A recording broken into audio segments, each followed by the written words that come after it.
भाटबढी नै मूल रूपमा त आकाशदेवीको रूपमा हो। परापूर्व कालमा यसलाई नेपालको भगवानको रूपमा चिनिन्छ, हाडीगाउँको देवताको रूपमा नि चिनिन्छ। यो भाटबढी विशेष गरी पागलहरू आफ्नो मनोकांक्षा पूरा गर्नलाई मान्छेहरू टाढाबाट आउँछन्। हाम्रो मान्यता अनुसार जिन्दगीमा 3 चोटि पूजा गर्न आउँछन् यहाँ। एउटा जन्मेपछि, एउटा व्रतबन्ध भाग अनि अरूको विवाह भाग। त्यो पूजा गर्न आउँछन् र मनोकामना पूरा भएपछि यहाँ पूजा गर्न आउनुपर्छन्। टाढाबाट पूजा गर्न आउँछ। आफ्नो मनोकामना विशेष रूपमा आफ्नो मनोकामना पूरा होस् भन्ने हेतुले पूजा गर्न आउँछन्। भाटबढी नै मूल रूपमा हामीले यसलाई विष्णु भगवानको अवतारमा लिएको छौँ। भाट भनेको बुवा हो, भाटबढी भनेको आमा हो। उहाँहरूको एकजना छोरा हुनुहुन्छ जसलाई बालगोपाल भनिन्छ।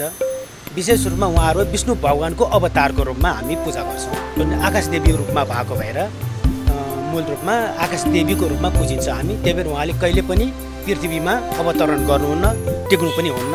जति जात्राहरू हुन्छ उहाँको विशेष गरी भुइँमा नछोइकन विशेष रूपमा व्यवस्था गरेर जात्रा गरिन्छ। र उहाँको आमा बुवा भनेको टुवालदेवी हो।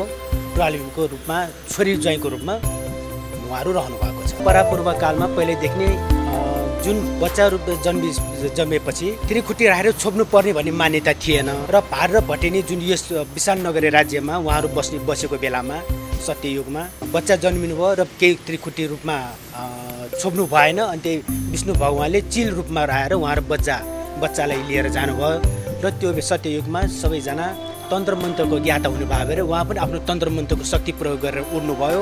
र चिल रूपमा विष्णु भगवानले आफ्नो अवतारको रूपमा प्रकट भएर अब तिमीहरू विशाल नगरी राज्यमा भाट र भटेनीको रूपमा तिमीहरू प्रख्यात हुन्छ, त्यसैको रूपमा स्वरूपमा रहौ भने उहाँको आशीर्वाद दिनुभएकोले उहाँले आकाशमै भगवानको स्वरूपमा रहनुभएको हो। आधिकारिक तथ्याङ्क छैन कहिले बनेको हो भनेर। लगभग यो 1200 वर्षदेखिको हाम्रो मूर्ति भगवानको स्वरूपमा छौँ। यो 16 सालमा यो पहिलो तल्ला राजा महेन्द्रबाट निर्माण सम्पन्न भएको थियो। त्यसो माथिको त अब धेरै पुरानो कुनै इतिहासमा त्यो छैन। यो पाटेपौवाहरू चाहिँ 2007 आज भनेपछि 75-77 सालतिर हाम्रो भाटबढी सुपर मार्केटका साहु मिनबहादुर गुरुङजीले निर्माण सम्पन्न गरिदिनु भएको हो।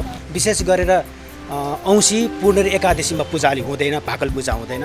मङ्गलबार र शनिबार अलि विशेष गरी धेरै पूजा हुन्छन्। किनभने स्वाभाविक रूपमा भगवान पर आफ्नो मनोकांक्षा पूरा भन्नु नै भाकल हो। त्यो भाकल पूजा गरी पूर्ण भइसकेपछि यहाँ पूजा गर्न आउनुपर्छ र आउनै पर्छ। अब सबैभन्दा ठुलो कुरो कुनै पनि भगवानलाई आफ्नो मन चढाउने हो। आफ्नो मन अर्पित गरेपछि भगवान खुसी हुन्छ। कुनै दान तप्य भेटीहरू त्यो एउटा देखावटी हो। यो त्यही पनि एउटा त्यो पूजा सामग्री भनेको माध्यम हो।